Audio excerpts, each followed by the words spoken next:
I think this is one of my last slides about video, and then we'll move into the LinkedIn side of this. So when do you hire a professional? When do you not hire a professional? When do you do it yourself? It really depends on these four things. It depends on the equipment you have. It depends on your aptitude. It depends on where you're using it on the internet, on your LinkedIn Pro. So let's talk about LinkedIn specifically here for a second. I'll just put these four choices up here. It also depends on, hey, if you're a professional photographer or an amateur photographer, we have an amateur photographer here in the room, my friend Dan, you know how to use a camera. So most likely putting it into video mode is not going to be that big of a stretch. You might be able to do a pretty decent job of it. But if you're not comfortable doing that, you might not want to be doing video yourself. But as it relates to this, what did I want to say here? Oh, so on LinkedIn, if you're doing a post, if you're doing an article, you might be able to get away with doing your own video content. If you're doing a branding piece, if you're doing your personal profile video, you're trying to represent, again, this is a branding play. You want to make sure your brand is being communicated in a powerful, engaging way. If you have some video and you're moving all around in the video and it's poorly shot and someone's trying to decide whether to hire you, guess what? Is that going to get them excited or less interested? Most likely less interested, right? So it's the same thing with Facebook or any of the other social media platforms. There's a time and a place for self-produced content, and there's a time and a place to go and reach out and have a professional do it. And it should be pretty obvious to you when and where you should do that. Does anyone have any questions? It's a really important point to understand. Good with that? All right. You're either sleeping or you understand everything I'm saying. All right. Yes.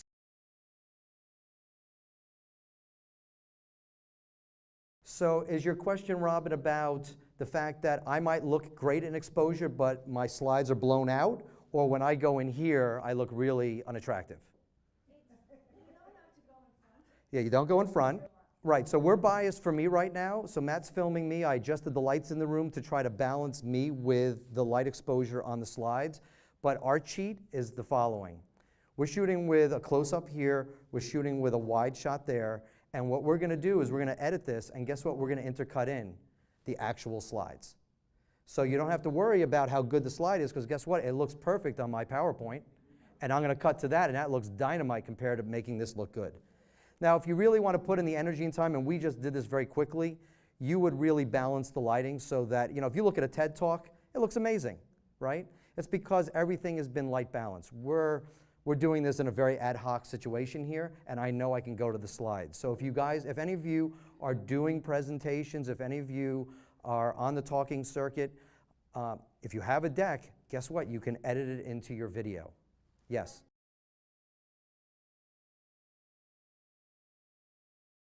So I'll talk to that right now. So if you don't have these resources, like I have digital SLRs going right now, and I have a wireless microphone going on, the key that what I would suggest is use an iPhone, put it in an appropriate place in the room. If you have two iPhones, even better.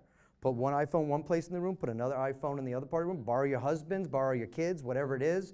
There are tons of iPhones around, or whatever, Samsung, whatever phone you have, use your phone. If you have a digital SLR, preferably you want to use the same kind of device, and you want to record your audio. So I'll give you guys a little trick that I came up with. How many of us have iPhones that we don't use anymore, that we wanted to get the latest and greatest? It still works, does it not? Okay.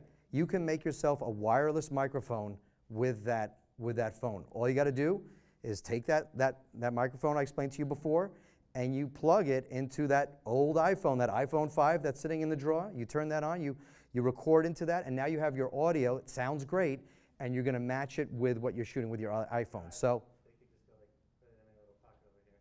you can put it anywhere you want, and you just have the microphone, and now you have an audio track. You have to match them up. You have to match the audio with the picture, and there's easy ways of doing that, but that's a great way to do it. Did that answer your question?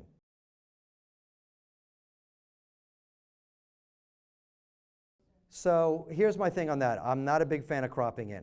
If you're shooting on a phone and you're shooting in 1080p, which is HD, and you push in, it's going to get a little grungy. It's just like a photograph. You're a photographer. I take a low-res photograph and I try to blow it up on a wall. It's going to get noisy. So to that point, if you intend to use one camera and use it for wide and tight, my recommendation for you, and I don't want to really spend more time on this, my recommendation is shoot in 4K And then you can do that, because 4K is a much bigger image. The files are going to be bigger. Everything's going to be that much more heavy.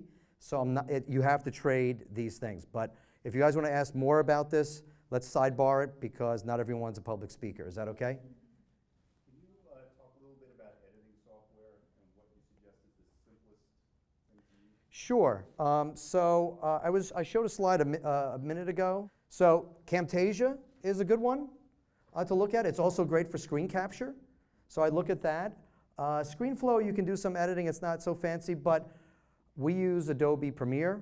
Primarily, you can use, if you're on a Mac, you can use Final Cut X, of course. I'm not a big fan of that software.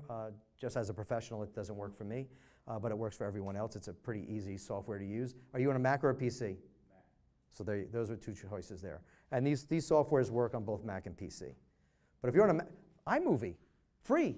Let's go with free. You're on a Mac, iMovie is free. You're done. Well, but now you have a reason to, okay? All right. Moving on. This is if you guys want to do video and you don't want to do it yourself. Here's some options for you real quick. Hire a kid that's in film school. Go to Purchase and find some kid that's studying cinematography there, and you can get a great price. You get what you pay for. So when it comes to video production, if you want a professional, hire a professional. If you want a student, you're going to get a student production.